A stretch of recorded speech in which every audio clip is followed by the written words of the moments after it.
Bienvenidos al Seminario Reina Valera. Yo soy Gilberto Abels, rector del Seminario Abierto, y esta es la lección número 32 de la materia homilética, cuyo tema es, José, figura de Cristo.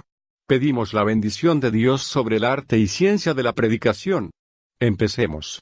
José, figura de Cristo. Salmo 105, 1 al 23. La historia de José es, sin duda, la narración histórica más amplia y admirable del Antiguo Testamento. El Espíritu Santo trajo los acontecimientos para el bien de José y de su pueblo, pero él mismo pudo hacer de modo que fuera un tipo del futuro Mesías. Es admirable esta semejanza, sabiendo que ocurrió casi 2000 años antes. Ello puede ser considerado una prueba tanto de la inspiración de la Biblia como de la divinidad de Cristo. Observemos 14 semejanzas entre este personaje histórico de la edad patriarcal y nuestro Señor Jesucristo. 1. Amado de su Padre. Véase Génesis 37, 3 a 8. Así también Cristo. Dios tiene millones de hijos por creación, pero ninguno es la imagen perfecta de Dios como lo es el Verbo, Colosenses 1, 15. Los ángeles son puros y santos, pero Cristo es divino. 2. Fue a buscar a los hermanos perdidos. Léase Génesis 37, 15. Así Cristo vino en busca de los que él misericordiosamente llama hermanos. Hebreos 10, 7 y Lucas 9, 10. Cuánto amor rebosa de estos pasajes. 3. Fue aborrecido de sus hermanos. Aquellos por cuyo bien sufría, le odiaron hasta matarle. Génesis 37, 4 y 5. Compárese con Juan 1, 12 y 15. 25. ¡Cuánta ingratitud! Puede ilustrarse con el error del cazador alpino. 4. Odiados por anunciar su grandeza futura. Era la pura verdad, que un día tuvo que ser reconocida. Génesis 35, 9, pero prevaleció la incredulidad por parte de los que les veían en su estado humilde. Mateo 26, 64. 5. Ambos fueron vendidos. Compárese Génesis 37, 23 a 28 con Mateo 26, 15. ¿Para qué en el caso de Cristo? Parece una insensatez de parte de sus enemigos, pues podían prenderle fácilmente sin tal recurso. Jesús mismo se lo reprocha. Hay dos razones, una humana y astuta, para que no se haga alboroto en el pueblo, y otra divina y confirmadora de la fe, para que se cumpliera la Escritura.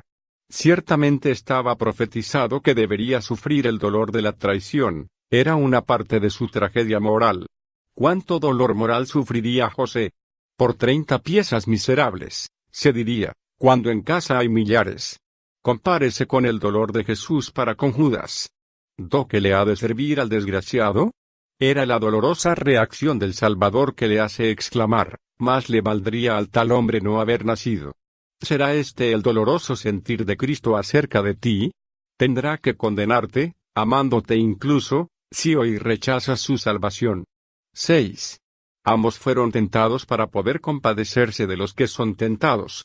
José, a los 15 años, antes de ser vendido, ignoraba lo que era la tentación y por ello podría juzgar muy severamente a sus hermanos por las debilidades carnales, que extrañamente tenemos narradas en Génesis 34 y 38. Pero pudo sentir la malicia de Satán y lo atractivo del pecado, al pasar por la tentación, de la que salió triunfante. Así Cristo, como Dios, conocía la teoría de las tentaciones humanas, pero quiso pasarlas personalmente. Ahora es un Salvador apto para comprender y perdonar a los arrepentidos. 7. Ambos fueron condenados injustamente y no se defendieron. ¿Cómo es que José no se defendió de la vil calumnia? ¿Pensaba que sería inútil porque Potifar creería más a su adúltera esposa que a un esclavo forastero? Es posible, pero bastante raro, pues el instinto de defensa está en el corazón, en la boca de todo acusado injustamente. Lo más probable es que prefiriese sufrir antes que traer desconcierto en el hogar y en el corazón de su señor que también le había tratado. Pero hay otra razón oculta. Sufrió callando porque debía parecerse al Cordero de Dios, de quien era tipo.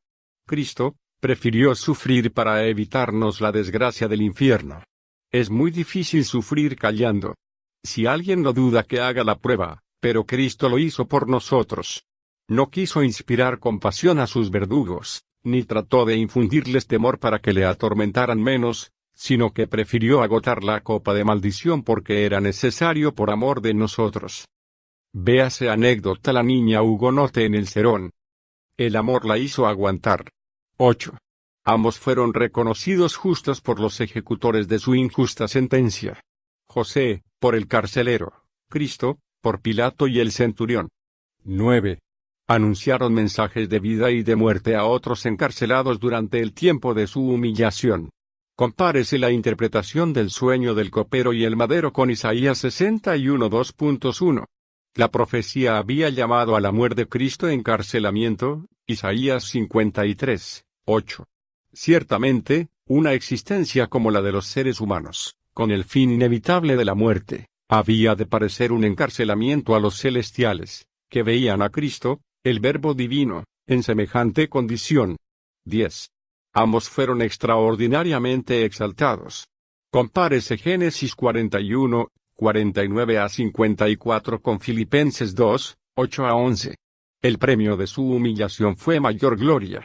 La importancia de este mundo en el universo no es por ser la quinta estrella del sistema planetario del Sol, o la más adelantada del sistema en cuanto a desarrollo geofísico y posibilidades para la vida, sino porque fue el escenario de la encarnación y muerte redentora del Verbo unigénito de Dios. Nótese la expresión del versículo 10, arriba en la tierra y debajo de la tierra. Los antiguos pensaban que el interior de la tierra era habitación de espíritus de los fallecidos, pero nosotros sabemos que el universo estelar está por arriba y por debajo. La expresión toda lengua confiese que Jesucristo es el Señor es extraordinaria. Hoy todavía existen muchas lenguas que no le reconocen ni le confiesan. ¿Lo reconoces tú? Es mucho mejor reconocerlo ahora y confesarlo ahora, que tener que hacerlo entonces por la fuerza. 11. Proveen a la necesidad de los suyos. Cristo quiso hacerse hermano nuestro según la carne, Hebreos 2, 10 a 13, para poder salvarnos, más que del hambre física, de la condenación eterna. Hebreos 2, 14 y 15.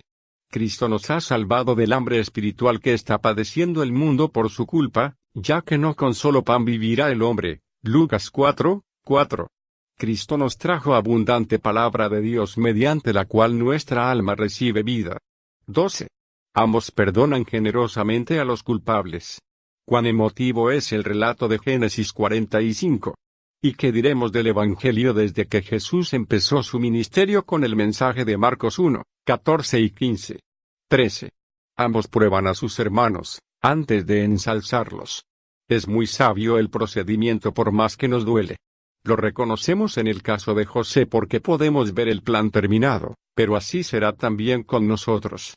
Notemos los objetivos de la prueba. A. Quiso hacerle sentir su pecado. Asegurarse de que lo reconocían y estaban arrepentidos. ¿No es esto lo que hace hoy nuestro Señor? Véase Marcos 1, 15, Lucas 13, 5. Dios no puede perdonar a un corazón no arrepentido. Véase anécdota cómo perdió el perdón. B. Quiso probar y desarrollar su amor al Padre por medio de pruebas muy ingeniosas. Al pedirles a Benjamín y pretender retenerlo, cuando les oía murmurar en su lengua, el pobre padre, ¿qué dirá? ¿Qué aflicción le causaremos? José se regocijaba. El discurso de Judá, con motivo de la copa hallada en el costal de Benjamín, le dejó convencido y conmovido, por esto les perdonó y ensalzó. Cristo nos prueba también.